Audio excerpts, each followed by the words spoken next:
मनरेगा एक ऐसी स्कीम है जिसका प्रधान सेवक ने बहुत मजाक उड़ाया था। प्रधान सेवक ने ये यहाँ तक कहा था, मैं आपको बताता हूँ, मेरे दोस्त हैं ये श्याम मीरा सिंह, इन्होंने फेसबुक पर लिखा है, मनरेगा पर प्रधान सेवक ने कहा था, मेरे प्यारे देशवासियों, कांग्रेस ने आपको बुढ़ापे में घास खोदने के काम पर लगा दिया है। अब जरा सुनिए संसद में प्रधान सेवक ने मनरेगा को लेकर क्या कहा था, कांग्रेस और यूपीए सरकार की सबसे बड़ी विफलता बताया था।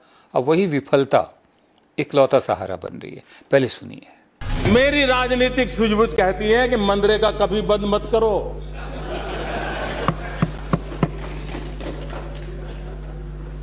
मैं ऐसी गलती नहीं कर सकता हूं क्योंकि मनरेगा आपकी विफलताओं का जीता जागता स्मारक है। आजादी के 60 साल के बाद आपको लोगों को गड्ढे खोदने के लिए भेजना पड़ा। ये आपकी विफलताओं का स्मारक है और मैं गाजे बाजे के साथ इस स्मारक का ढोल पीटता रहूंगा। दुनिया को बताऊंगा कि ये गड्ढे तुम खोद रहे हो उन 60 साल के पापों का परिणाम है। इसलिए मेरी राजनीतिक सूझबूझ पर आप शक मत कीजिए।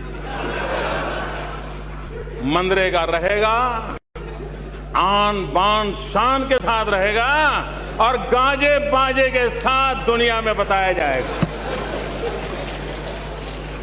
हाँ, एक और बात जरूर हो, क्योंकि मैं देश हित के लिए जीता हूं, देश हित के लिए जीना चाहता हूं और इसलिए इसमें से देश का अधिक भला कैसे हो, उन गरीबों का भला कैसे हो, उसमें जो कुछ भी आवश्यक जोड़ना पड़ेगा, निकालना तो कुछ नहीं है, आप चिंता मत कीजिए जी।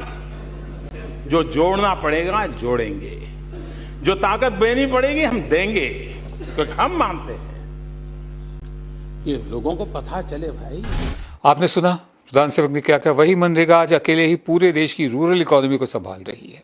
सुशील मोदी जो उप मुख्यमंत्री हैं बिहार के, जो बीजेपी के हैं, वो कह रहे हैं कि मनरेगा के तहत मजदूरों को काम दे रहे हैं।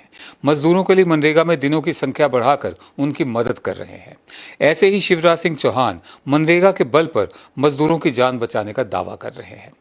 आज जबकि लोगों के पास खाने के लिए पैसे नहीं है, रहने के लिए पैसे नहीं है, तब मनरेगा में निकला पसीना ही लोगों की थाली में रोटी बनकर पहुंच रहा है। शहर और कस्बों में रहने वाली मिडिल क्लास मनरेगा की कीमत नहीं समझ सकती। गांव में पाई पाई के लिए दम निचोड़ देने वाले मजदूरों, किसानों के लिए मनरेगा 2 वक्त के निवाले का नाम है।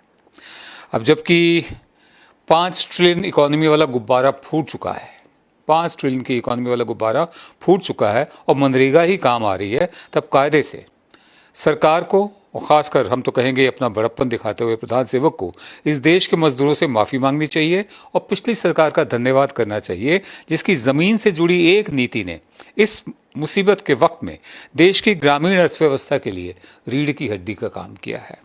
अब देखना बाकी है कि मनरेगा के लिए कितना पैसा राज्यों को दिया जाता है।